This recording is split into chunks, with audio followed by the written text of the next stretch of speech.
want to say, you guys are doing a great thing. It's such an uncomfortable topic to talk about, especially for a guy, young guys in their early 20s. And, I'm glad that, I could tune in and, listen to you guys.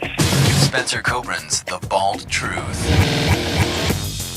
Hey guys, welcome to the broadcast. Phone number is 888-659-3727. It's great to be here another Friday doing the live broadcast on Joe Tillman's The Hair Transplant channel, which is youtube.com/hair transplant mentor for those who are listening elsewhere, maybe listening on the Bald Truth site.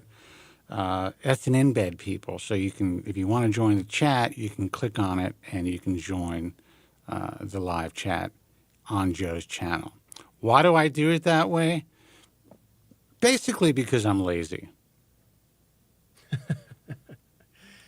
Good That's night. why. Yeah. I mean, it's a lot easier for me over the years to just say, you know what? I'm going to do this on Joe's channel or someplace else. Not deal with having a YouTube channel, not deal with having to respond to comments, not deal with all the happy horseshit that goes along with it. But, and it is happy. Yeah, it's usually happy in this fucked up field. A lot of disgruntled and just unhappy young guys out there, which is understandable because you're dealing with hair loss, which sucks. But they get upset at those who are willing to tell the truth, and they try to find every possible reason to kind of think, well, there has to be some sort of agenda for these guys to tell the truth. Now, for years, the agenda that was written out was somehow I was anti-FUE, and I was only promoting strip butchers, when I'll repeat myself a million times, FUE would not exist today if Ray Woods didn't contact me back in 1998-99 and essentially beg me to take this seriously, because no one in the industry or no one in medicine, no one in the field, no one in the old poobah trade organizations, and I call it a trade organization because to me it is not a medical society. Sorry, people. No one would take him seriously. It's true. So I'm like, all right, brother, send me over the stuff. Let me see. Let me meet a patient. Had a patient come in to my studio when I was on WR radio in New York. I was like, holy shit. Let's make this happen. And that is how FUE was introduced to the U.S. and to Europe. Small handful of guys took it seriously. There's one guy out there who takes all the credit, which is unbelievable to me, but that's just the way that it is. But there are some, a few guys out there who really don't publicly take too much credit for really advancing and embracing this, what was considered to be an ancillary technique for those who were stripped out, for those who, needed repair work, who couldn't be repaired by conventional FUT surgery.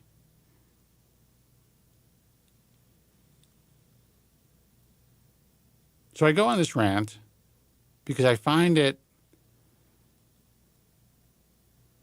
well, I was just turned off early on by the online message forums and all the bullshit that was being spewed out there. And I'm thinking to myself, I don't have to put myself in that situation to do what I do. I used to spend a lot of time answering people's questions and trying to be nice and calm and really help them.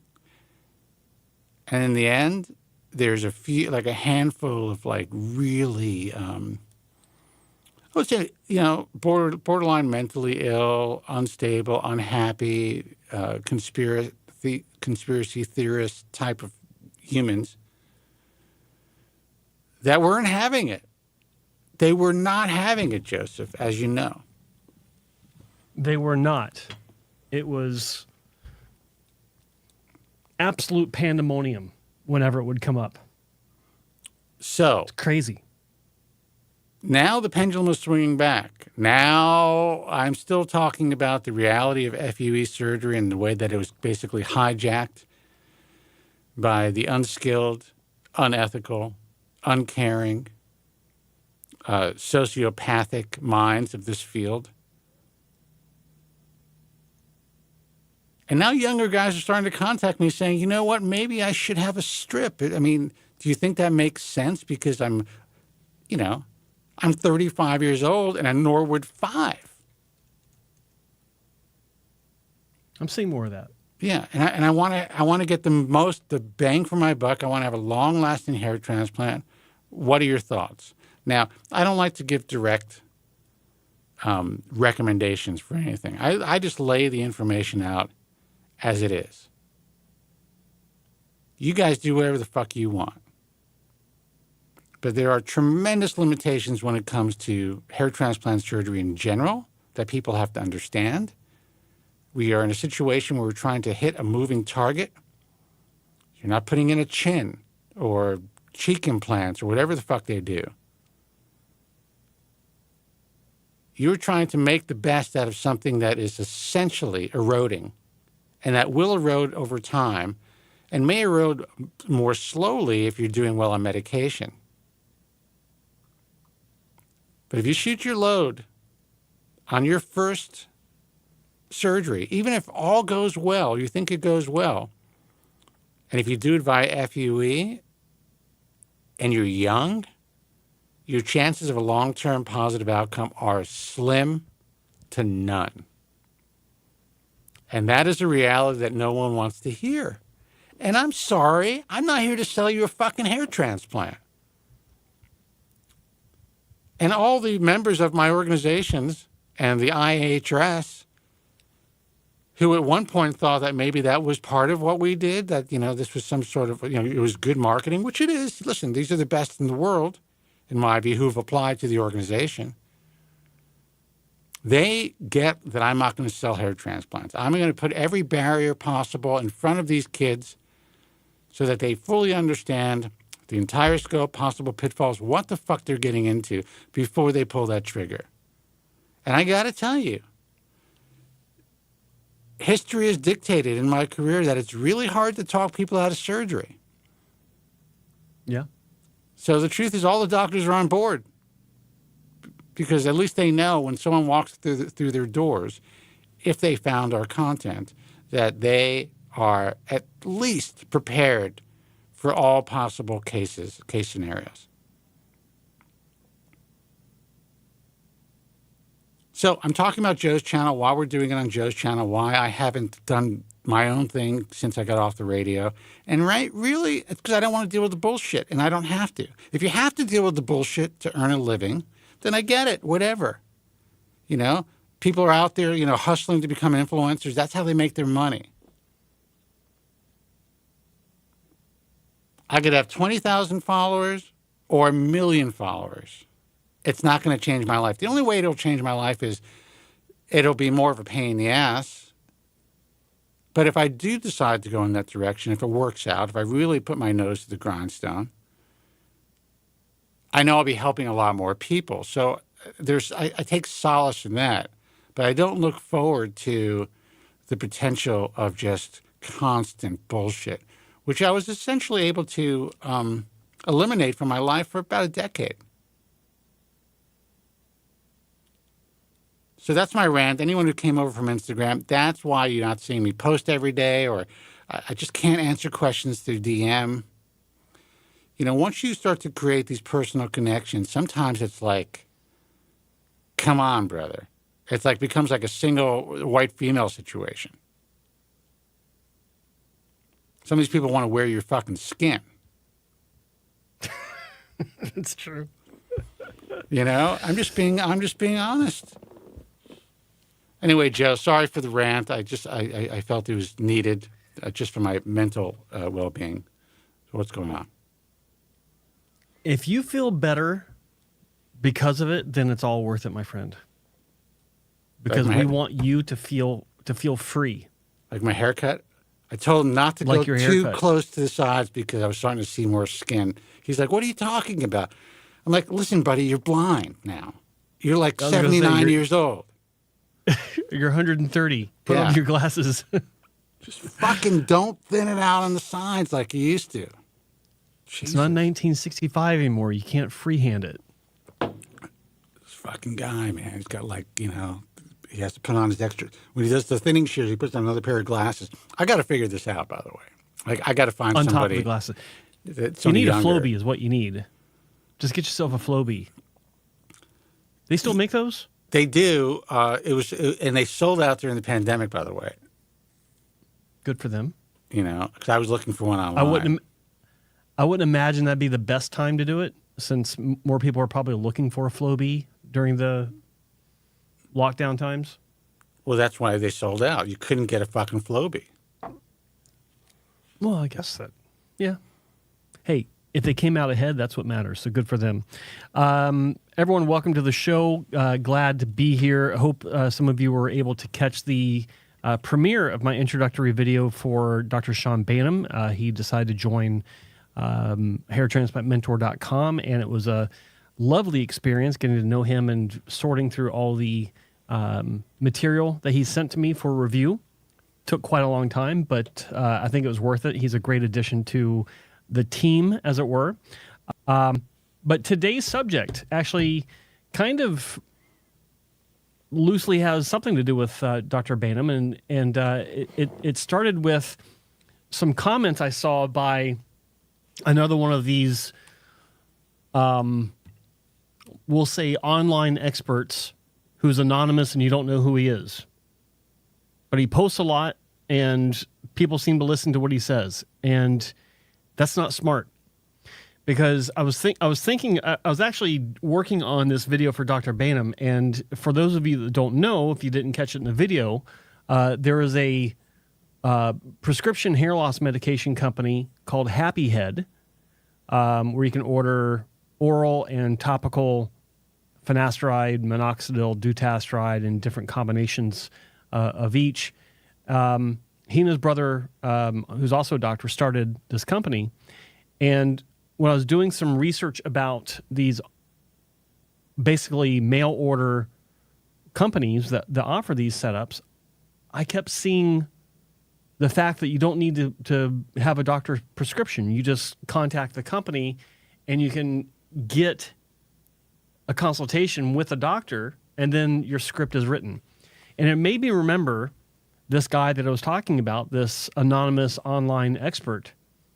And I was actually looking for the exact quote, but after I challenged him on his misinformation, he took what I told him, which is the correct information, edited his original post to include my information, and then deleted the parts where he's saying I'm being pedantic and other insults that he likes to throw at me. So he deleted all that. He tried to wipe the record clean to hide the fact that he didn't know what the fuck he was talking about. But what he was originally saying is that because topical finasteride, topical dutasteride, and oral minoxidil are not FDA approved for hair loss in the United States, that if you wanted these medications, you had to import them from outside of the United States. And the reason why I challenged him on this and I'm bringing this up is because this kind of information is borderline dangerous. And what I mean by that is it can cause some hair loss sufferers to make bad decisions based on bullshit that anonymous persons that don't know what they're talking about spew out of their keyboards. And this is the kind of information I'm talking about. So if someone's reading this information and they think that this guy knows what he's talking about, they might not even try to get one of these medications because say they want a topical, but they can't tolerate oral finasteride. If they believe what this guy says, they're not even going to try to get topical finasteride or topical dutasteride or find out if they can try oral minoxidil or anything like that. They're just going to give up and maybe still have surgery regardless without being on medication, or all kinds of bad scenarios that could result in misinformation, in bad information. And so, this kind of stuff bothers me because I don't like seeing people throw this out there as if they know what they're talking about when they clearly don't. And then try to defend themselves on this, try to double down on it because they don't like being called out. This is one such situation. But I'm here to tell you people, you may not be able to get name brand anytime you want and anywhere you want, which is a whole different subject that we've discussed before. But if you want to find topical finasteride, topical dutasteride, oral minoxidil, which is all generic at this point, there are a multitude of companies online where you can find it. Yeah, I mean, you could just... And it doesn't mean that you have to order it from some third world country that you've never heard from to get it. You can just get it from the United States. Subscription companies, listen, if you're willing to take generic, and that's what most of these companies are selling, there are plenty of new companies, and there are companies popping up all the time. Yeah. There's a new company, a relatively new company that... I'm not even going to name it, but I mean, they're pursuing us... it's funny. We're very straightforward. When someone contacts the American Hair Loss Association, they kind of want our, to be a trusted brand or to get endorsement. And all we do is we send a letter, which is essentially a form letter, and we just want to know where they're sourcing their products from, how often the products may be changed, if they're willing to provide information on when they change the whatever raw materials are, whether it's a filler or the finasteride or dutasteride itself, just so we have record of it. And if they're willing to do that, then sure, we'd be more than happy to let the world know that, these guys came to the table, they're willing to give full disclosure and be completely transparent. 7 companies, including 3 of the big ones, came to us. And only one company so far has been willing to provide that information and is willing to do it on an ongoing basis. Now, we still haven't discussed what company that is. And if, in fact, they're able to meet that agreement on a consistent basis, so we're still waiting for that to happen, instead of just once or twice, then we'll let consumers know. And, of course, they can, work with the AHLA. But isn't that fascinating? That all these companies know that this is let's just say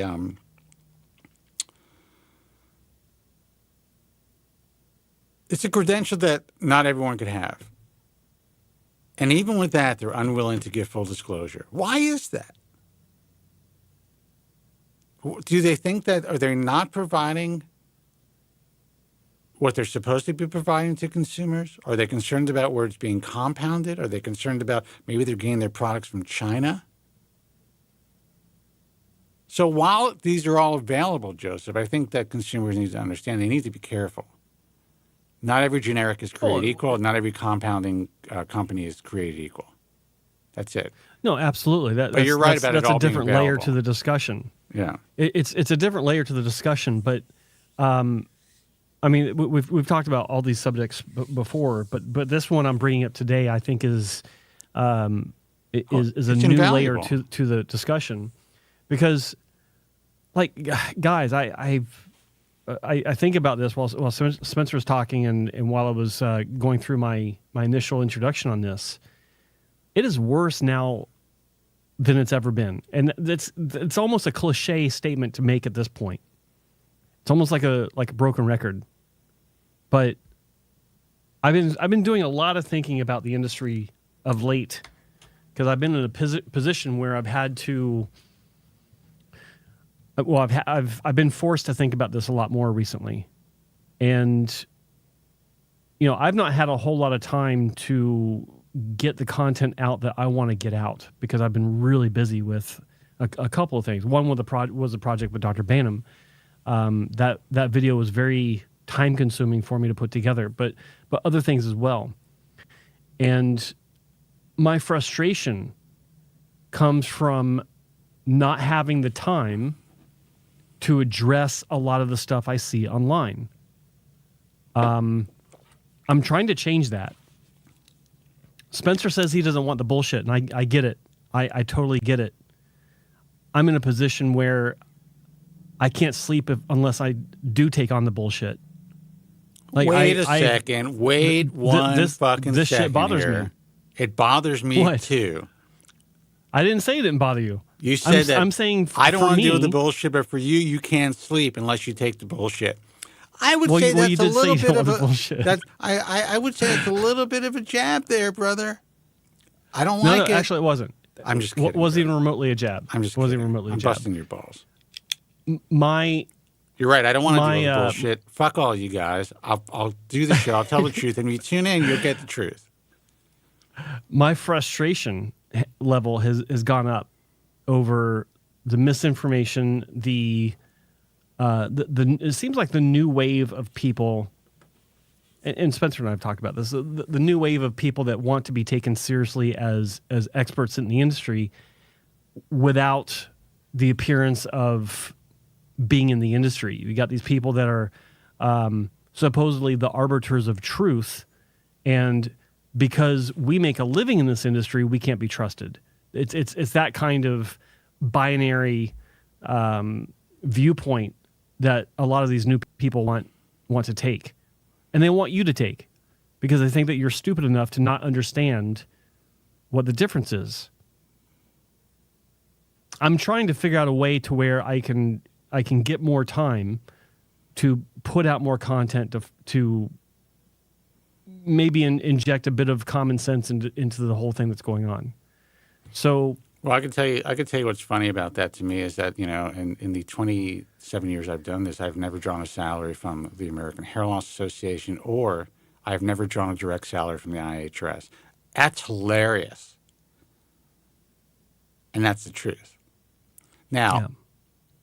It doesn't mean that I haven't made money and that I haven't used that money to, you know, invest in life and all that stuff. But I've never had to live off of anything I've done according to what these guys are claiming. And that's just the truth. People in the industry understand that. They know that. They know what I do and how I do it. And I don't make a fucking living doing this show. Now, there was a time when I was on the radio for those 11 years where it was beautiful. It was fucking glorious. It was I owned the program. I was in 27 markets on 22 stations. 22 markets on 27 stations. I owned it all, and everything that was sold during that time was mine. That's pretty rare in radio. No one really understands how to do that. It's kind of a model that I figured out without having to sell a product. So things went well early on. And I find it fascinating that someone these kids are probably what, in their 30s who are running these things? 30s, 20s. Yeah, they don't know the reality of anything. They don't know shit. And it's But kinda, what I would like to kind see, of laughable, though. What do you don't What I sell would anything, like to you don't see- sell anything to anybody, Joe. No, there's not a single thing that either one of us sell yet. No, dude, I'm Maybe we should. totally open to selling out eventually. I tell you guys that all the time. Maybe actually selling shit would get people to take us more seriously. It's like, I don't know, there's some sort of strange psychological dynamic to that. Maybe. I don't know. But what I was going to say is it would be nice to see the viewers or the listeners. I know this is wishful thinking. You're asking way too much. But to from see these some of people, you dude. They don't give a shit. actually share our shit, actually talk about this. You know what they like to do? And They like to come I into know the you're chat all room. anonymous and you want to remain anonymous and you don't want to share shit because you don't want your friends to know that you're worried about your hair loss. You don't want your friends to know that you had a hair transplant if they start asking. You don't want people to know that you're even involved on any level on this weird fucking thing called the hair loss industry or education or anything like that. But it'd be nice if you, like, I don't know, shared a link on one of these anonymous platforms where no one knows who you are. It'd be nice to do that, or to see that happen. Joseph. Just saying. Little Joseph. That's the frustration in me coming out, talking. Little sweet baby Joseph. I know. Mary Oliver says, not me. I send people to your Instagram. Yeah, but no Thank one you, really, Mary Oliver. no one really gives a shit. There's a few people that'll do some stuff, but no one is willing to come out en masse, collectively. You know, I had some guys in my past here, and guys, the phones are wide open. 888-659-3727. I got to get out of here at 5 sharp. So it's easy for me. We don't get any phone calls. We're going to go. So it's 888-659-3727. Give us a call. It's crazy. I do a live on Instagram. I have to stay on that thing for 2 hours taking phone calls. What's going on?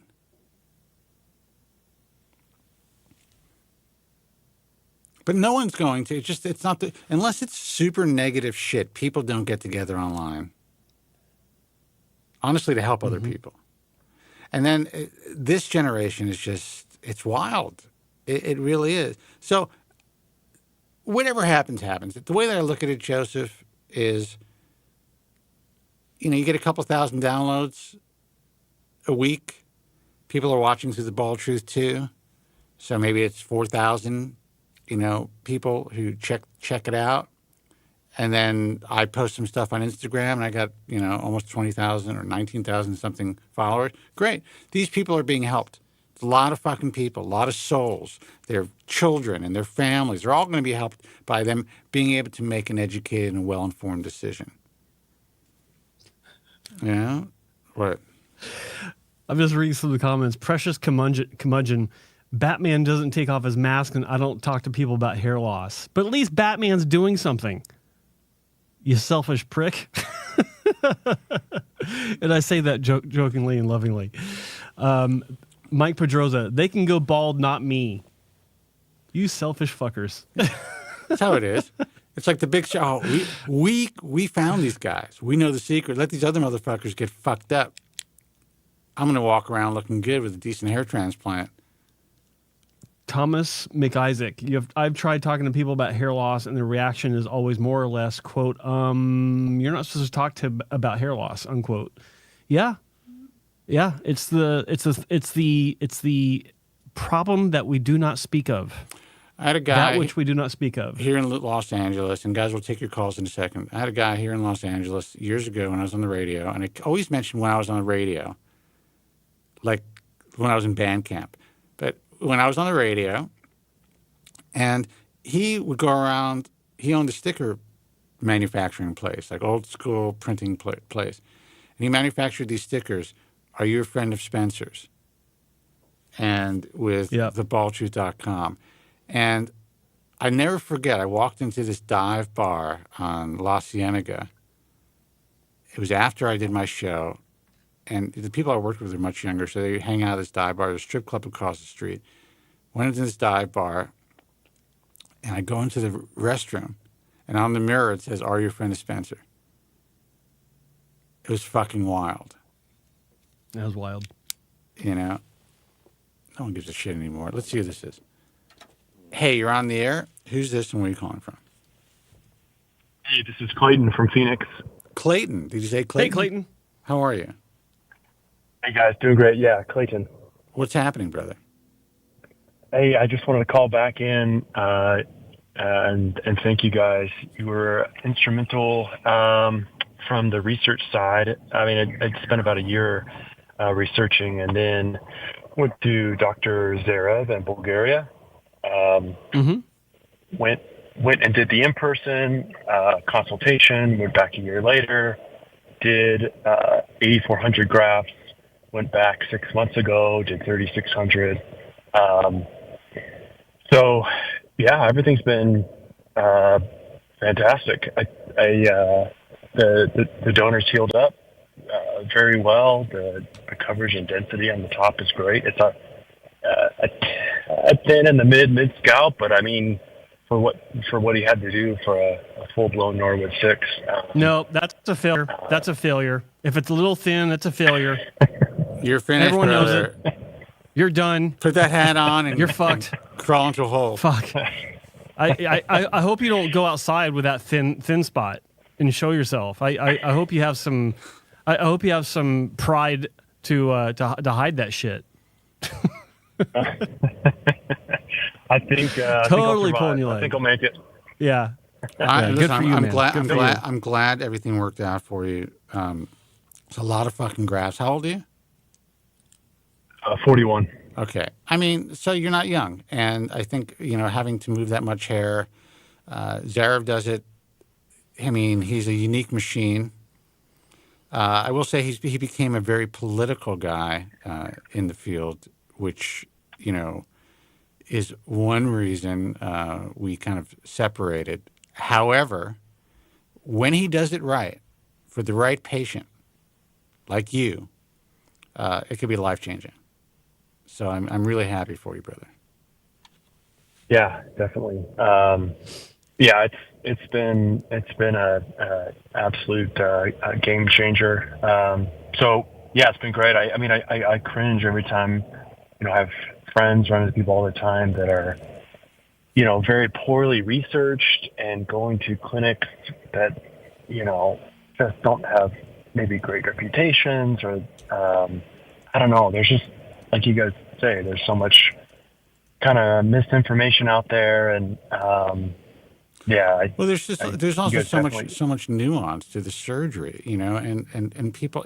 Yeah. Listen, you're a guy at a Norwood 6, 41 years old. Are you on medication at all? I do a half dose of finasteride. Okay, so good. So you're trying to maintain and keep your donor as strong as possible. Listen, moving 8,500 grafts. Was that total 8,500 or is 8,500 the first move? That was just the first 12,000 total. All right. So moving 12,000 grafts, I mean, you do understand that, even at Norwood 6, they're going, they have to go above, below, and to the sides of what someone who's going to progress more would normally consider a safe zone. But being on that low dose finasteride could really keep things, I mean, it could last you another decade after it would have, as long as you're not having side effects. So, I mean, being 41 and having that aggressive a surgery, I think is, in the right hands, I think is reasonable. And I'm really glad that you're happy. Normally, for a young guy, I would say no fucking way. That you do not want to go in that direction. But you did your research. And the reason I'm saying that is I don't want young guys to think, holy shit, I heard this guy on The Bald Truth, he had 12,000 grafts moved in 2 procedures. I'm going to do the same thing. They may not be a candidate for that. And fewer people are than they realize. Yes. Yeah, totally agree. I'd been fairly stable 6 for about a decade. That's great. Which kind of helped him feel comfortable, and still have another. He reckons 2,500 in reserve for further, because he says my parietal humps, parietal humps will go over the next probably decade, and then if the crown dips a little bit, I should have some reserve. But yeah. Well, and the good thing is that he's young, so he's still going to be around in a decade. I always tell people, if you plan on having, long-term surgery, pick a younger doctor. So if you're comfortable, if they're, whatever, 40 is a good age, 37, something like that. But when you're going to the guys that are like 69, even though they have a great reputation, you're going to have to see somebody else eventually. Yeah. Yep. And I'm not saying not to go to someone who's 69, but I'm saying, keep that in mind. It's like my barber. I started out, he was about my age. Spry, seemed fine. Now he's got to wear loops to cut my hair. I'm just waiting to hear about I'm just waiting to hear about the comments from doctors towards Spencer complaining of ageism. And the patients that call in to cancel because their doctor is 74 years old. Look, let me tell you something. If any doctor who complains about that is not being authentic. That's all I'm saying. Of course. There are some great. Now, with that said, just to be clear, if the doctor has a really good associate who's going to be taking over the practice, then you're in good hands. You got a guy like Bob Bernstein who took on Dr. Shaver, who is doing incredible work, and she's a very kind doctor too. So he trained her, and eventually Bernstein Medical is probably going to be hers. Mm-hmm. So anyway, brother, listen, I'm sorry to go off on a tangent, but I think it's great that you've done well. I always say this guy Zarev is like a machine. He is a very unique hair transplant surgeon, and he does, I think, very specific and specialized work for a very specific candidate. And it sounds like you were one of those candidates. Yeah. Yeah. Is anything else we can do for you? I mean, just the last point. I would recommend for guys who are going to do it, or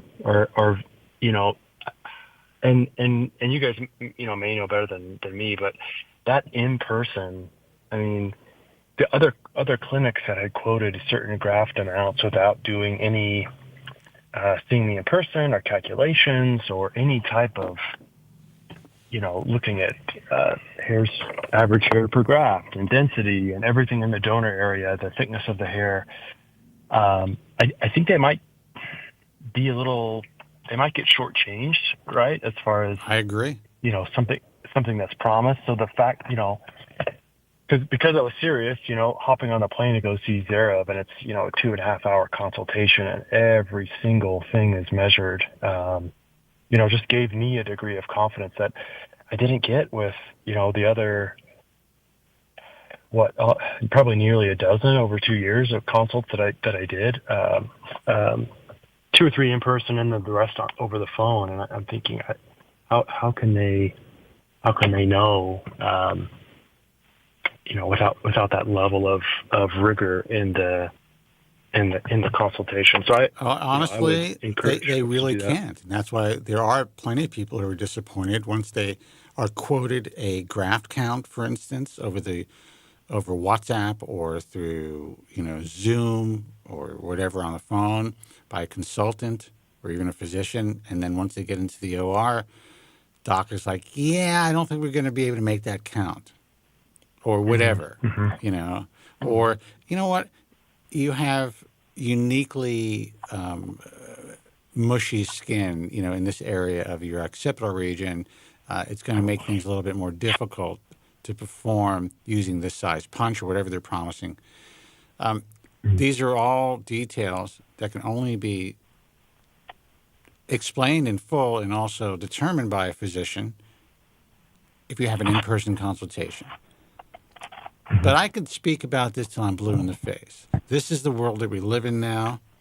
And, everyone is, essentially selling online and, consultations. I was never a fan. Joe is part of all that stuff, and he understands why I was never a fan. Anyone who has who goes to a message forum and sees, or a bulletin board or whatever, are they still called bulletin boards? And there's a place for, online consultation forms, you got to fucking run, brother. It's one thing if you go to a doctor's website and you have the option to do an online consultation. It's still not enough. You can have the online consultation, in my view, just to see what the basic assessment is. But before you pull that trigger, in my view, you better, even if you need to get on a plane, go in person and have a real assessment of your situation before you decide to sign the dotted line. So you are a rarity, brother, and you flew across the world. Yeah. That's always the best thing to do. Yeah. So I think you made a really excellent, the best decision you could, given your circumstance, and you checked all the boxes to do things the right way. Yep. Yeah. Very happy with things. And you're welcome. Fortunate. Yeah. So thanks again, guys. Listen, brother, good luck. Let us know how you do in a year. I mean, it sounds like things are great, except for that little thin spot. But, you'll be okay. I'm sure you look great. You'll be okay, man. Yeah. I think it'll be just fine. Yeah. Well, congratulations, Right brother. on, I'm brother. happy for you. Good stuff. Thanks, guys. Take care. Bye-bye. Take care. See you, bye. 888-659-3727. I am full of caveats and warnings, and just this way I operate, because when people listen to these callers or listen to the broadcast or take things potentially out of context, right away they're ready for a green. They're like, okay, we got the green light. Let's go. Tillman and Kobren mock patient for having thin spot after 12,000 grafts. Oh, Jesus. I was hearing that through my head through half the conversation. These guys aren't even worth your time, brother. I know you know that, but they're not even worth your fucking time. This is listen, anyone who takes or makes a decision to have surgery or not have surgery based on Reddit or some other online platform that's run anonymously, you got to have your heads examined. No critical thinker would ever consider that. But sadly, there's a lot of really vulnerable kids. I mean, you got to see I've sent you some of them, the questions that I get through Instagram. I can't even believe it. I'm thinking, how do these guys even get through school, first of all? I mean, just the basics of common sense doesn't even exist anymore. But everyone wants to be part of something. Look, people need a leader. You know, it becomes cult-like in the online world. Rudderbone 60. Has FUE been advertised on a sandwich board yet? Yes. Yes, it has. As a matter of fact. Absolutely, it has. On the side of vans permanently parked in parking lots. Absolutely. Billboards, sandwich boards. I saw a van parked on Ventura Boulevard. It was FUE and SMP. Yeah. Not too long ago. I almost ran into it because I was trying to take a picture. Let's see who this is. Hey, you're on the air. Who's this and where are you calling from? Hey, this is Eddie from Houston. Eddie from Houston. What's going on, brother? What's up, Eddie? Hey, I talked to you guys last week on the whole incident with Cooley, Dr. Cooley. Oh, yeah. Just to refresh your memory. Okay, so ever since then, I've been shopping for a doctor who can do FUE for my particular circumstance. I've told you I've had 3 FUTs in the past. Right. I spoke with one doctor. Well, actually, I spoke with like 20 doctors in the past week.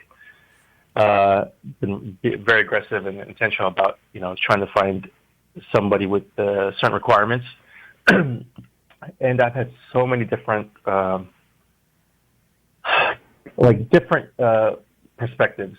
One that was interesting was a doctor said he wouldn't cut into he wouldn't do another FUET in the same scar. He said you could do another one in another location. So have a second line. I don't know if that's even appropriate. Would be even wise. There are physicians who believe that that's a better choice for various reasons. And again, this is the practice of medicine. So I've seen that before, even in modern times. Joe's got a question mark on his face, but I've seen it and I've seen it work. However, I probably wouldn't want to go that route unless there was something that was really limiting the ability to remove my scar and to work within that area. Joseph? Well, I'm trying to. I missed the first part of it, but it sounds like you were saying that doctors want to take the strip from places other than your original strip scar. Is that right? Did I hear that? Correct. Right? Correct. Because it's concerned that it's already been 3 times that same location. Concerns about elasticity and just the scar may just get worse. It's best to start fresh in a new location, and it'd be a small incision. Yeah. Maybe that way, because you're going to go all the way across, from ear to ear, and it could be a small, 1 millimeter, 2 millimeters, and seal it. The chances of sealing it would be better. But if I don't have this elasticity or very minimal elasticity, I'm just wondering, would that defeat the purpose? Should I just do an FUE in Well- the current scar area? So the scar that you have now, that's is just across the back of your scalp, or is it also on the sides? No, it's all the way across, all the way around. Like, okay, ear to ear, but the bad part is in the back, like the wide stretch part. It's a little wider towards the back, and it gets smaller as you get to the ear. And right behind the ear is probably the worst. Right behind the ear is probably the biggest. Okay, so you had assessments where they said, let's leave that scar alone. We'll take a strip from higher up, or above the ears, above your existing strip scar to get the hair that we need to get you where you want to be. Right? Yeah, and this was, by the way, this is just a video consult. So he just looked at my hair. He hasn't like actually checked the elasticity, but I was able to show him the scar and give him some perspective on it. But were he won't know. you able to demonstrate the lax of your scalp by moving the scalp on camera? Did he ask you to do that? I don't remember if I did it with that doctor. I know I've done it with a few doctors. I can't remember if I did it with that doctor. Okay. But he saw the density I had. He saw it was very thick hair. So whatever he had, I mean, whatever it was, he obviously thought it was a potential. So, but I did tell him I need to come and visit first.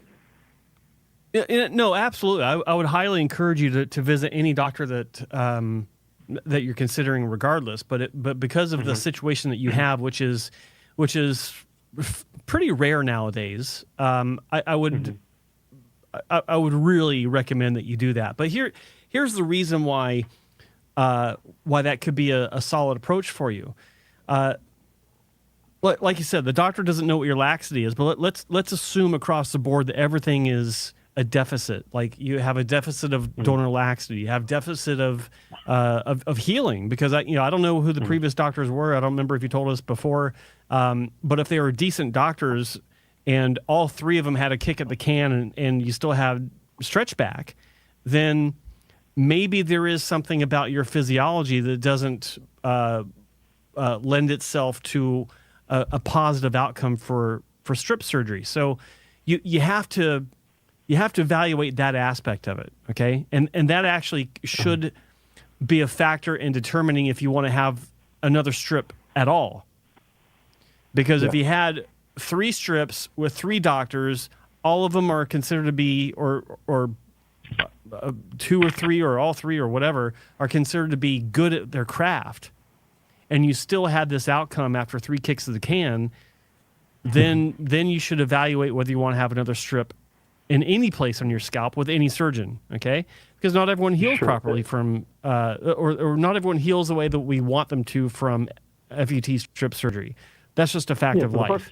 The first 2 were with with Bosley. It was a horrible experience, and I went to Dr. Wong the 3rd time, and he did quite a bit of repair, so he did a really good job on it. And still, there's a little gap, but it's probably 80% better than what it was, I would assert. Okay. So I think it had to do with the surgeon. So why are you looking to do another FUT if you had a great improvement from the final FUT? And forgive me if you said this before. I just don't remember the details. No. Yeah. So the intention is to get more hair, more density in the frontal area, and to close up the gap that's in the back. That's the current scar, to close it up as much as possible. And and just to refine the hairline. Okay. And so why is FUE not on the table for you?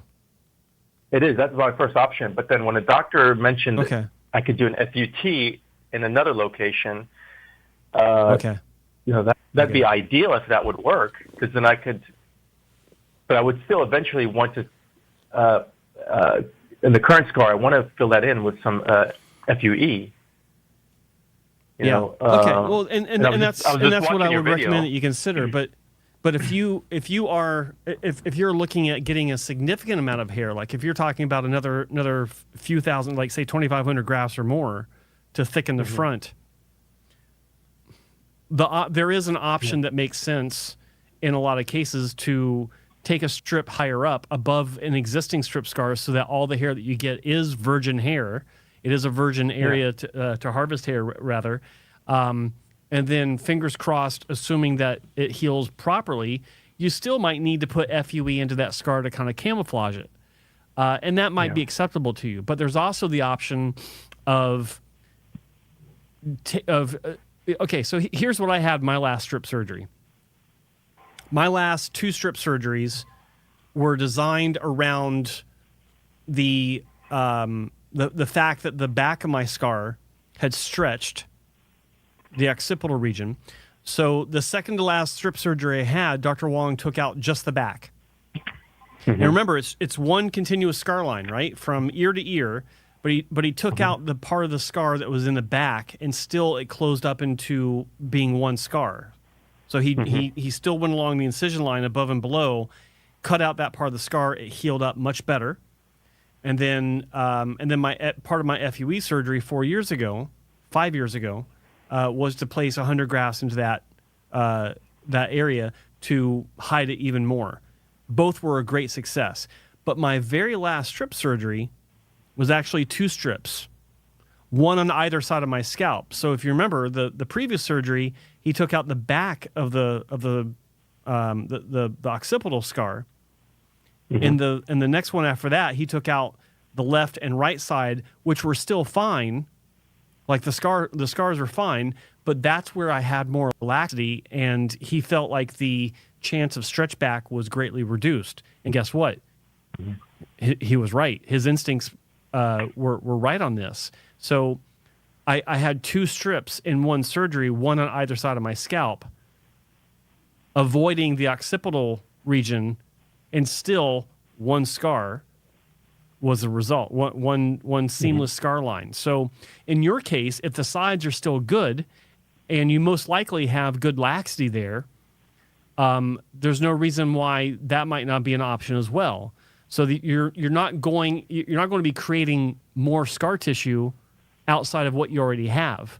You're just taking part of the scar on the left side and part of the scar on the right side. Take those out, and then once you have enough hair for the front, then you can look at maybe putting 100 grafts or 150 grafts into that occipital donor scar where the stretch back is the worst. Let me make sure I understood that. Just one idea. You're saying continue with the same scar? Yes, but on the sides, not the back. Okay. Gotcha. All right. Yeah, the sides were pretty tight, from my understanding. And I didn't do any more stretching exercises, like elasticity exercises. I haven't done that. Yeah. He might recommend that. Yeah. And that's if he even recommends me doing another one. He may just say, just stick with FUE. So I'm supposed to meet with him next week, Dr. Wong, online first, and see what he says. Well, the thing about Dr. Wong is he's very creative, and when he comes up with different ideas that may not be like a page from any sort of textbook, they're usually pretty clever, and things that when you look at it, it's like it's kind of a strange way to look at it, but they make sense. Like the case in my last 2 strips, those made sense and they worked. So he's very creative in that way. He's an original thinker, and get his ideas on what to do, and any other ideas, and call us back. Let us know what you think, and we'll tell you. We'll tell you what we think. I don't think I should go to him anymore because he's too old, like Spencer said. Oh, come on now. I knew it. Look, the guy may be on his last legs, but he looks pretty good. No, he was pretty sharp when I went there last time. So no, he's in great shape. More power to him. And look, it's how many more strips are you going to get? Exactly, just one, if anything, if at all. So you're catching him at the end of his game. That's good. He's still sharp. He's not pulling a Biden. He's good. Yeah. I'm looking at my other options. I will definitely visit him, and then I've got appointments with Albie also. So Mike Hughes, right? What is it? Mike Hughes. Yeah, Mike Hughes. Yes, Yeah. exactly. But he doesn't really do FUT. He just does FUE. No, For the most part. that's how he was trained. That's how the clinic kind of converted everything to FUE, and that's what he does. Yeah, I mean, there were a few other doctors. I just don't know. They're just gonna have to take a look. I just don't. And then I found out some of them use if they're gonna do FUE, some use a machine. I told them I definitely don't want to use the artist machine. I don't want to. There's one called the WA system. I think that's what Dr. Wong uses, correct? WA? Yeah, it's just a handheld system. He used to. He still uses it sometimes, but he's also using the Trivellini system, which is more. It's got more options. I personally don't. I mean, it's a nice piece of equipment, but I think that the WA system has beauty in its simplicity. And the great thing is it's more along the lines of the punch, the trumpet punch that Jean Devois came up with for his WA system.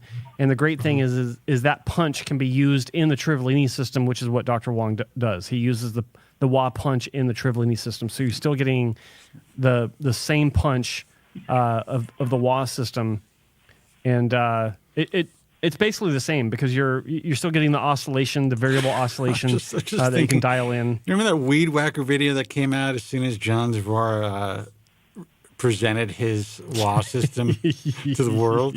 Yes. That doctor put out a Weed Whacker fucking video. Yeah, this fucking world, this industry is so fucked up. It's also the same doctor that was so stupid enough to say it's too easy because my grandmother could use it, as if it was a bad thing. It's like, don't you want it to be easy to use?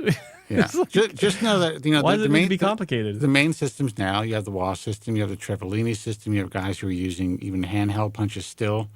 It really is based on the surgeon's comfort level and essentially their skill set. Yeah. So because I know Dr. Yaker uses the WA system, I think. Yeah. And you got to understand this is an industry. So there's only a certain amount of FUE systems, motorized systems that are out there. And then there are those who are still doing it by hand completely, which is rare. But these are the handheld systems. You have the WA system. You have some cheaper systems that you can buy, and that use certain punches that will work with these cheaper systems. You have some guys who jerry rig, believe it or not, like dental tools, and then they're able to kind of implement the same trumpet type punches into those tools. Bottom line is the results. So don't worry about the system. The one system that I would stay away from in most people's hands is after all these years, I just don't think the robotic systems have really gotten to where people once thought they would. And there's only maybe 3 doctors in the world that I know of who utilize it well. And before, I was surprised to find out one of the questions I would ask, and usually people had a hard time answering this question, like at the front desk, or even some of the coordinators, like who's actually doing the work, like who's doing the extraction, who's doing the incisions, who's doing the placement. Well, if they had a hard time, yeah, that's because they kind of felt like they didn't know what to say, and that's that's never good. No, not that they don't know, they know, they just didn't know how. They wanted to withhold it. Yeah, they don't know how to respond. Yeah. Mm-hmm. So I was surprised some of these other top doctors, they're like, it's usually the technicians who are doing even some of the cutting or extraction. The doctor was just do the framing and like the artistic work, but the technicians will do everything. That is the way the industry has evolved, and from the inception, it was, even with FUT, strip is handed off to the techs. Techs do all the dissecting of the strip, which is vitally important. So your hair transplant is really dictated. The success of your hair transplant is really dictated by everyone involved, and in many cases, highly dictated by the skill set of the techs. Yeah. It's just the way Yeah, that and you it want is. them, and you want the ones that have been there or are there permanently, not the ones who rotate and just go from doctor to doctor as needed. You want to try. Yeah. I mean, there are some techs that kind of go from good facility to another good facility, and they maybe fill-in techs, and they're working with good teams all the time. So, I mean, that's okay. But in general, I mean, it's fucking hit or miss, man. You want to work with a team that's been with the doctor for a decent period of time. You want to ensure there's not a lot of turnover.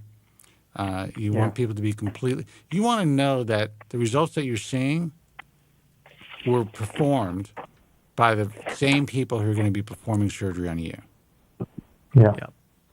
All right, brother? What do you guys think about these people, certain businesses, they want say $500 just for a consult. I mean, I just thought, yeah, but I just, I don't know, something didn't sit well with me with that. You couldn't even talk to anybody. Like I couldn't even ask. It doesn't sit well with you because this industry was turned into a commodity early on. And in most cases, anywhere in the world, for any other type of physician, you're going to be paying, or your insurance company is going to be paying to have a consultation for whatever issue you have. Mm-hmm.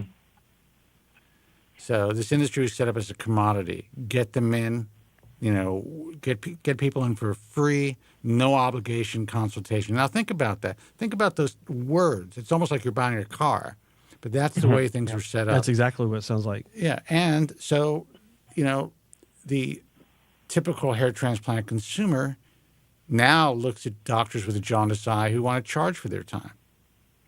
Mm-hmm. I see it as the opposite. Yeah. To me, I'd much rather see a physician who doesn't charge. Now, who does charge. However, there's some great physicians who feel, you know what, the rest of the industry doesn't charge, so I'm not going to charge. I want people to come through my door. And I think that, once they see me, they'll want to have surgery with me. So I get it. It's a fucked up industry. Think about it. They charge you per graft. Yeah. I had some preliminary questions, just basic questions to see if this doctor is even a fit for me.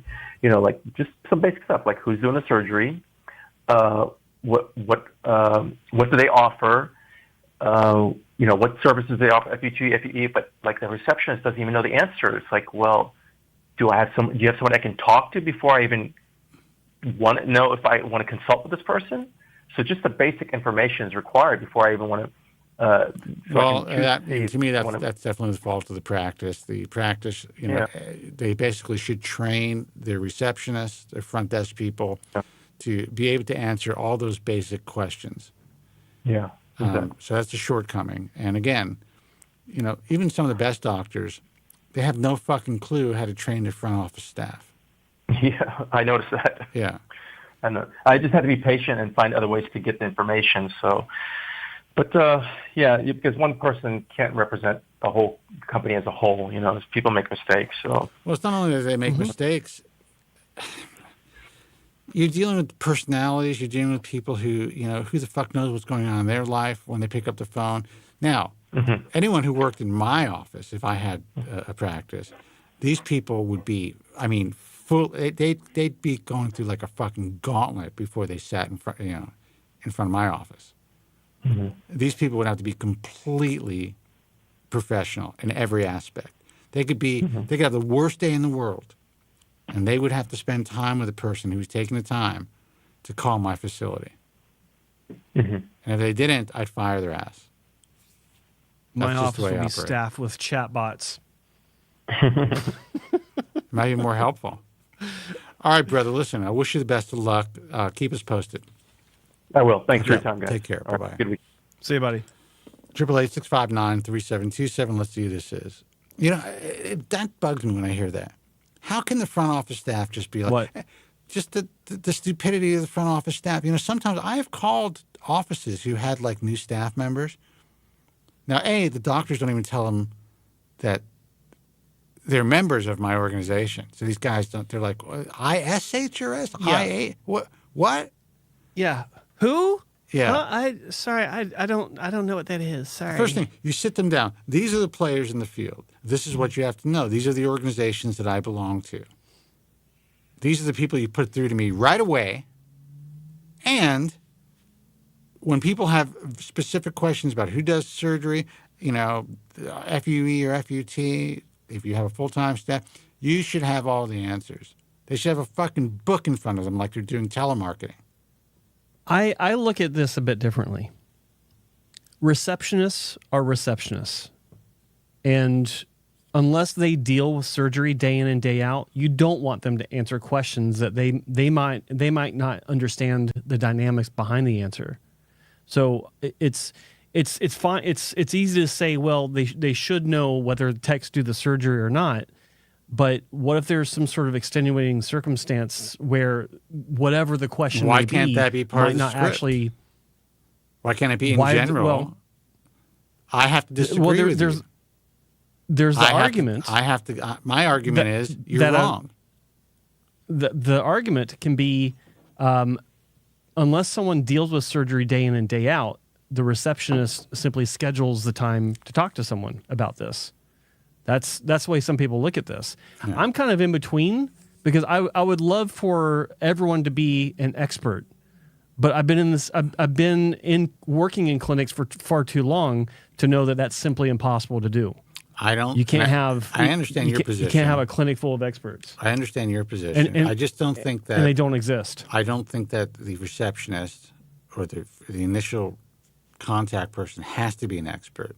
But they need to understand the basics, and they need to say, even frame their answers with, well, this is how things usually occur. But every patient is different, and you will have to speak with a physician or a consultant to get these full details. But if you can't answer a question whether or not the doctor does FUE or FUT, then you shouldn't be answering the fucking phone. Oh no. I mean, there are variations to that. I think that make sense in different situations. I don't apply a blanket to that. I think if we had competing clinics, I think it's too difficult to. That's all I'm going to say. Hi, this is Frank. Frank, from where? Hey, Frank. Yeah. Hey, how you doing? From Good. Canada. Frank from Canada. And, what's happening, brother? Well, I was just gonna. I really like you guys. Oh, thank you. Thank you. Yeah, both of you guys. You're great. I was going to go get a transplant in October, winter, this winter, and I wanted to go to Dr. Zarev, but you know what? The waiting list is 3 years. Mm-hmm. I believe it. Yeah. It's a 3-year wait. I'm 67 years old. I don't know. I might be not even be around dead. in 3 years. No, listen. You'll get a call if you go and have a consultation, and you should. If you want to take that trip, you'll eventually get a call for a cancellation. That's just the way that it is. So you'll be on a waiting list. It won't be 3 years. Wow, that's nice to hear. So encouraging words, because he was my number one. I like his way because he does it himself. Well, I have never known any clinic that anyone's been on the waiting list that didn't get a call within 6 months. Joe, maybe I'm wrong. No, I've never heard. I've never heard of anyone on a waiting list waiting longer than 6 months. Yeah, ever, for sure. I emailed Dr. Zarev, and the answer he gave, not Dr. Zarev, I guess the secretary. The secretary told me sometime in 2027. And I didn't know to reply. Now I know to reply to that email is if I can come in, because this is in Bulgaria. I got to take a flight over there, and then he's going to check me out. And if there's someone that cancels, maybe they'll call me. Absolutely. So yeah, thanks for giving me that. Well, just that's that reality. There's no. I can almost guarantee you that they get at least one cancellation a month. Oh my God! Yeah, but everybody wants him because everybody knows he's the king. Look, I'm going to be completely candid. Yes. He does, for what he does and how he does it, he does excellent work. Yes. Being your age, and if you have a lot of hair that can be moved, and not having to worry about it being long-lasting, meaning 20 years or more, you may be in a position to have it done and have larger numbers of grafts done via FUE. He's incredibly particular. But what people don't fully grasp is it's great that the guy can move 10,000 units or 12,000 units. And it's great that he's able to do it with such, be so meticulous and do it himself. It's amazing. And his placement, his skills, and his online his in-person consultations are second to none. But you have a finite amount of relatively DHT-resistant donor hair. And in order to create the illusion of you not having any hair removed from the back of your head, it takes a lot of work, and you have to go well past what's considered to be the safe zone in the theory of donor dominance, meaning the most DHT-resistant zones. Now, you're 67 years old. Yeah. Unless you start to develop, senile alopecia, which is possible, or more retrograde alopecia, you probably have some at this stage, and he'd have to check you out. There's a good chance that he can do some really good work on you, and it'll last the rest of your life. But when you say the king, nobody's the king, brother. You got to understand, it's the practice of medicine. Everyone does it differently. What was that? You got to have some. You got to say. You got to. It's like cars. There's a Bugatti, and there's a Ferrari. But the Bugatti's the Bugatti. No one can question it. And just like Dr. Zarev, I of all the doctors I've looked at and tried to study, my dream was him to do. I don't have a big job to do. Maybe 2 loony size, light. I have hair on the crown, but just not thick enough that I'd like it. But the rest of my hair is really thick. So I just wanted to get that done. But what do you think of? Can I ask you a question? Sure. About a certain clinic? What I was thinking, if I couldn't get to Dr. Zarev, I was thinking of Asmad, because from what I've seen, I know it's a mill. They're all mills except for Dr. Zarev and a few others. But what do you think of Asmad? I know it's hard for you to give your opinion. But could you give me an opinion on Asmad Clinic, if possible, or what do you think of Asmad the clinic? And would you, if you had to choose a clinic, would you consider Asmad in Turkey? Joseph. I think that every clinic I work with, and Asmad is one of the clinics I work with, I think that they're all worth considering. I don't talk about who I'd consider for myself, because that's a little bit too much. It's a little too much influence.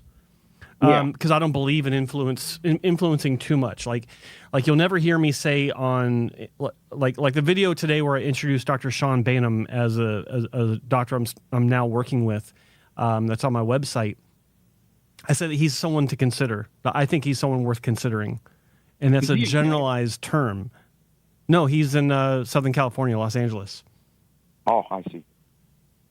Yeah, but when it comes to Asmad, I think they're a fantastic clinic. I've been to the clinic twice, actually 3 times. Once to their old clinic and twice to their newer clinic. I've seen their training program for the technicians. I've been through part of the training program myself. And I think that they're one of the better clinics in Turkey. And look, if you show up there and Joe's in the OR, just run. Asmad, right?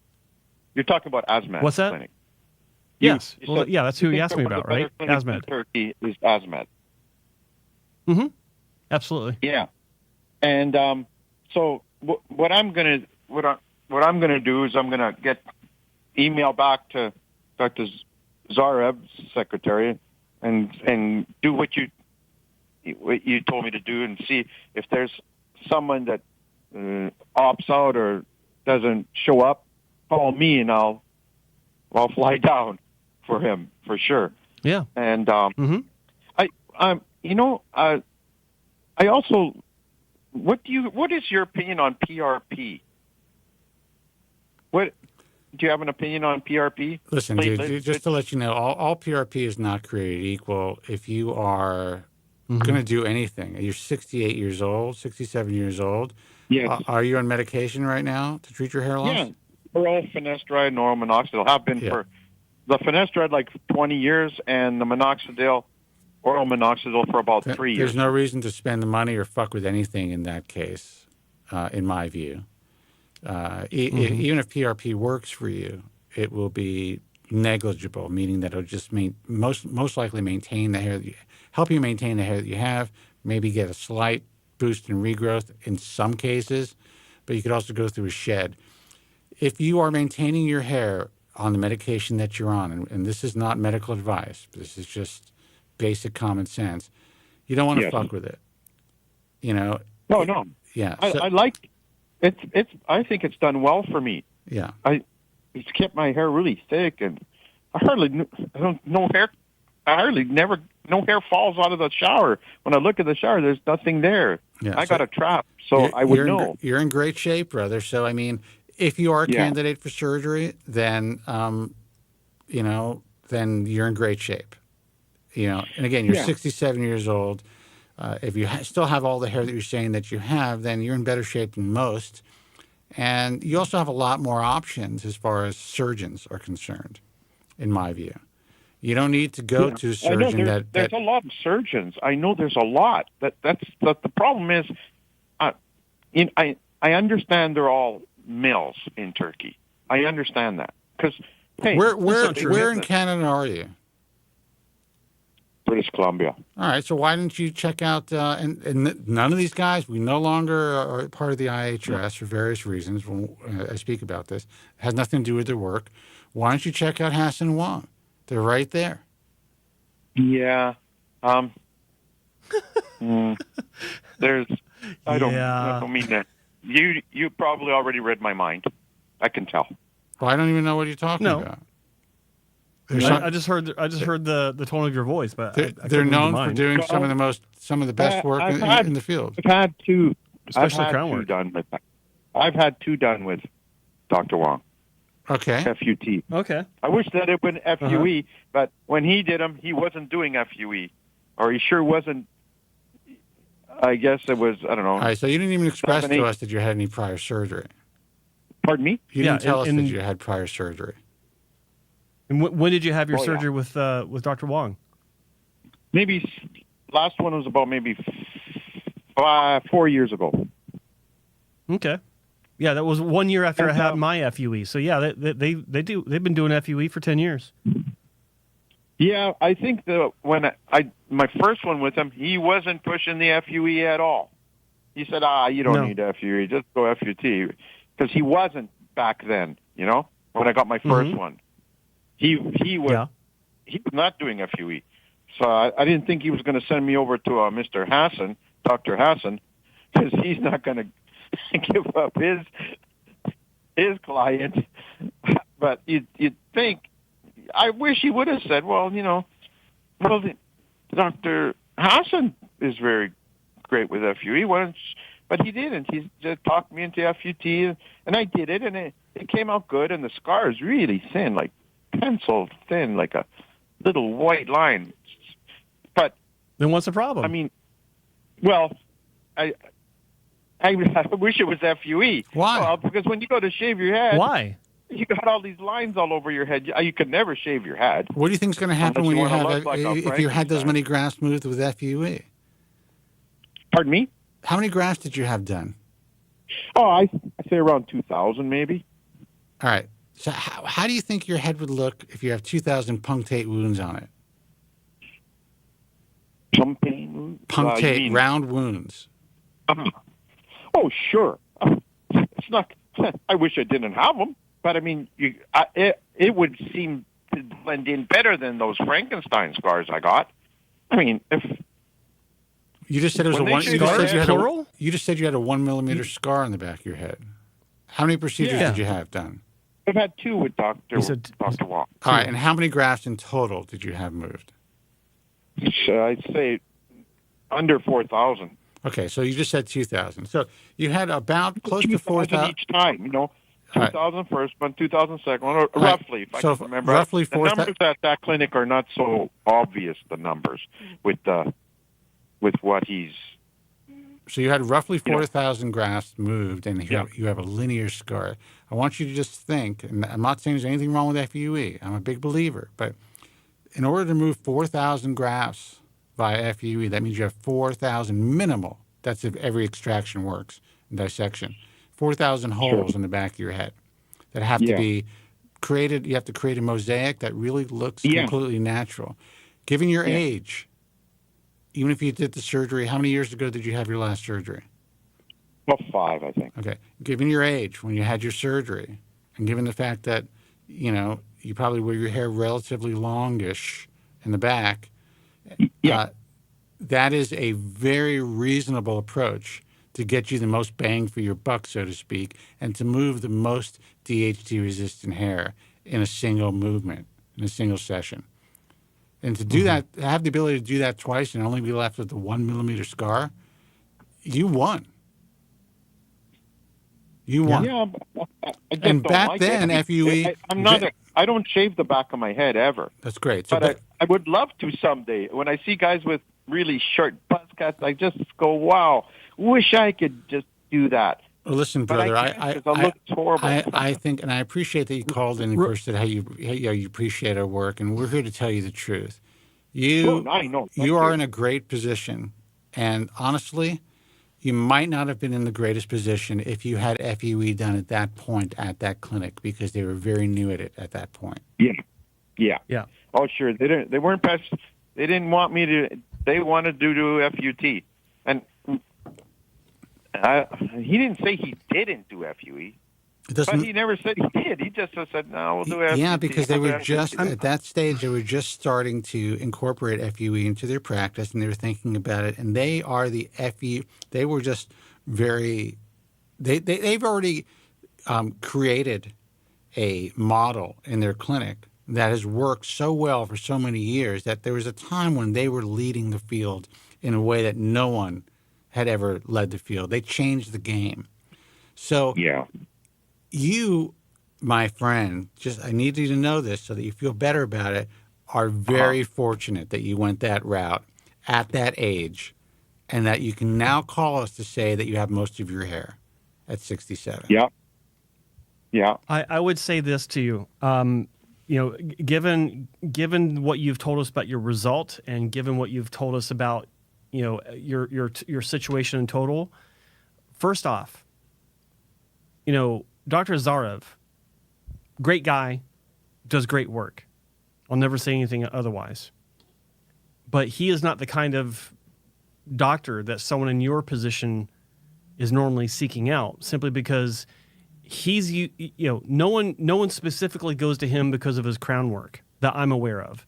No one specifically goes to him because of his amazing hairline work. Like, these are not things that he is standing out for. He stands out for being someone that moves 8,000 like the previous caller earlier in the show. He's known for being that guy that spends 3 hours with you during a consultation. He's the guy that's known for moving 8,000 grafts in one visit. It's not one day. He doesn't do it in one day surgery. He does it well himself. Okay, but my point being is people in your situation I need a couple thousand grafts. That's all I need. Yeah. So let me finish. So I understand why you're looking at him, because he is impressive for sure. But you've told us that your donor scar from your 2 surgeries, you have 1 scar, is fantastic, and I'm super happy to hear that. But you're talking about the need to potentially shave your head in the future. I got a question. Oh, I'm not doing that. Why do you think that might be an option or a need? Sorry. And second, why don't you try it to see what you think of it? To see if you actually can do it now, because I can do it, and I've had 7 strips. Do you understand? And you've shaved the back of your head enough that you can see those strips, and you walk around like that. It's really I'm hard. saying It's that really I can- horrifying, to be honest. Yeah, it's terrible. Just kidding. No, I recently, I don't know if you're watching our YouTube channel about this, but like my haircut on the sides and the back is just slightly longer than a one guard right now. Yeah. Oh, I know. You Like do if you- really. Yeah, you got a nice. I like your style of hair, and I don't see any scars on you. Right. Well, so there you go. and I've had some strips. So my point is, you might be in the same situation where you can rock this kind of haircut as well. And I suggest giving it a shot. You may be fine with it. You may love it. Listen, brother. Yeah. I hate to Well, rush you off the on phone, every but I got level. to get out of here. And we had another guy holding on. I'm going to give him 5 minutes, and then I have Okay. to close up shop. So I hope we were able to guys. help you. Right. And you can call us next week if you have any more questions. All right. Thanks, guys. All right. You've been great. You take care. Thank you. Bye-bye. Bye. All right, buddy. Have a good one. Bye-bye. This person's been holding on forever, so let's take him real quick, and then I got to go. All right. Hey, caller, you're on the air. 5 minutes. Gotcha. How you doing, guys? Hey, what's happening? Hey, man. All good, all good. This is Avi calling from Toronto. Last I called, I was boarding a plane to India to eugenics. Oh, So I just wanted how'd it to go? quickly check in. Yeah, Yeah, it's been sure, 7 man. months. How'd it go? Pretty good. Like, it's one of those situations, like, even though that was my third procedure, first FUE, you start to question, yourself, and you're going through those thoughts. Oh, did I do the right thing? Is it going to work out? Mm-hmm. Oh, I don't know if I'm going to get the growth. And, you kind of, I talked myself down a couple times. I kind of was like, no, I got to be patient. I know the process. Just let it go. And here at 7 months, I'm pretty happy. The back's starting to fill in nicely. That's great. Yeah, Okay. it was a good process, good procedure. And I was actually back in India for work just 2 weeks ago. So I went to the clinic, got a checkup, got to see the doctor that performed the surgery on me, which was Dr. Das, and I also spent the good afternoon with Dr. Sethi. He's just a pleasure to hang out with. Nice guy. Mm-hmm. But Very nice. Anyways, everything's looking good, and she said she sees still some growth coming in the crown, and a few weeks later, it's kind of thickened up already. While I was down there, we ended up doing a 500 graft procedure, non-shave, into a sort of the front. I wanted to thicken that up. We didn't touch that in the previous surgery. All right. So we went ahead with that, and 500 grafts is so much easier than like 25 or 3,000 like I just did. It was so much easier to deal with. Yeah, and the non-shave made a huge difference too. Well, listen, it's good to hear from you. I'm glad that you did well and you're doing well. And listen, buyer's remorse is a big deal when it comes to cosmetic surgery, especially hair transplant surgery, because you have to wait to see the results.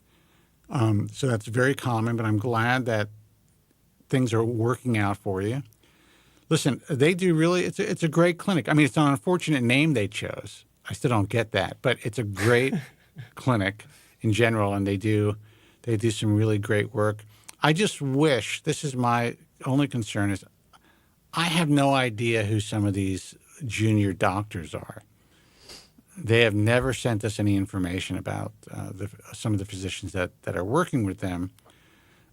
So it's difficult for me, and I've been asked to say, hey, yeah, we've seen this guy's work or this, these physicians' work, and it's hard for us or for me to give anything a thumbs up that if it's not Dr. Bonzal or Dr. Sethi. So it's good to hear from hair transplant consumers and patients who've had work done by some of their junior doctors, as they call them. You there, brother? Did I put you to sleep? Yeah, no, no, just Paying attention.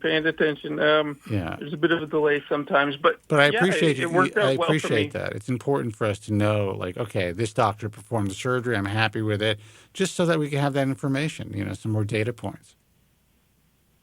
Yeah, like 7 months in, and I'm really happy. I hope there's a little bit more to come, but nonetheless, I mean, it's already quite a significant difference to where I was pre-surgery, right? I mean, I used to paint my head quite often just to leave the house. I find myself not even doing that to go out to the gym or in public or. Dude, I paint my head to be random. on camera, and you can't even see my head, the back of my head.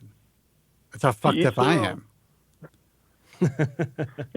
Yeah, we're all kind of fucked up, I guess, in some way or another. Yes, we are, man. Some more than others, Yeah. but yes, we all are a little fucked up, for sure. I know that I am.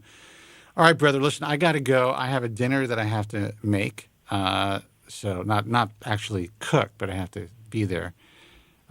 So I saw that you were holding on for a while. I wanted to take your call. Thank you so much. I'm so happy for you, and let us know how the final result turns out. Will do. Thanks a lot for taking the call, and enjoy your dinner. You got it. Thanks a lot, brother. Take care. No, buddy. Thanks for calling. All right. Sorry, guys, who I had to hang up on. We got to go. I want to thank everyone for joining us tonight. Joe Tillman, thanks for doing a wonderful job. I want to thank May for his cheerful call. Always makes our night. And hair transplant, youtube.com/hair transplant mentor is where you can see the archive of this broadcast. Every once in a while, I'll throw it up an archive on thebaldtruth.com. If you want to check out our Instagram stuff, follow me at Spencer Kobren. Follow Joe at where? Joe Tillman Official. Joe Tillman Official. Until next time, be strong. God bless. And thank you so much for listening. And May, have a good night, brother. We love you. Thank you very much. I'm sorry for any inconvenience you may have been put to prior to the programme, and I'm glad you enjoyed it. And if you could now leave by the exits at the rear, that'd be splendid. Thank you.